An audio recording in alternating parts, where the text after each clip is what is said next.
This man actually chose a crowded subway station to dispose of a body. However, one must pass through the security check to enter the subway. So, the man was quickly stopped by the security guards. He came up with all kinds of excuses to try to get in, but the security guards insisted on checking his luggage before letting him pass. After being blocked several times, the man's eyes suddenly changed. The security guards sensed that something was wrong. Just as they were about to call their colleagues, the man pushed them aside. The man picked up his suitcase and rushed forward. But before he could run for more than a few seconds, the patrol policeman who heard the commotion surrounded him. Seeing more and more patrol policemen, the man put his hand in his pocket and took out a remote control. He warned everyone that there was a bomb in his suitcase. A few minutes later, the SWAT team quickly arrived at the scene, evacuated the crowd and surrounded the entrance. But because the man had a bomb in his hand, no one dared to enter. At this time, Captain Yilin of the criminal police picked up a bottle of water and walked into the scene alone. She slowly approached the man while soothing him not to get excited and also handed him a bottle of water. The man was already extremely thirsty. However, out of caution, he still asked Yilin to put the water on the ground. Then, the man slowly approached. Just as the man bent over to pick up the water,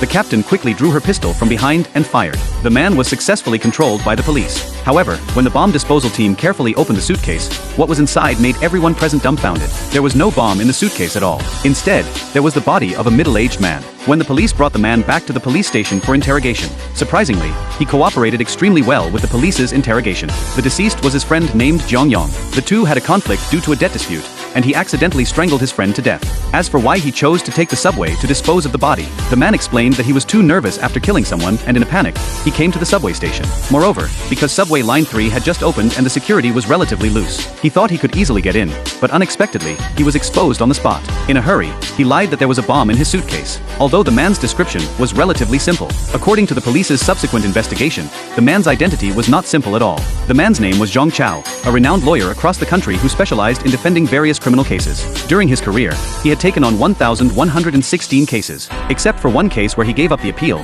he won all the other 1,115 cases. With such a background, yet he committed murder because of a debt. The police found it hard to believe his words, and the police thought that the progress of the case was too smooth and simple. However, whether it was the murder weapon found in Zhang Chao's home or the comparison result of the fingerprints on the deceased, it all indicated that Zhang Chao was the murderer. What's more, Zhang Chao confessed to the fact of the murder. So, this case was quickly handed over to the procuratorate for handling. It was thought that everything was over. However, unexpectedly, the real story had just begun. Just as the judge was about to make the final judgment on Zhang Chao adjusted his glasses, and his aura suddenly changed. He told the judge that he didn't commit the murder.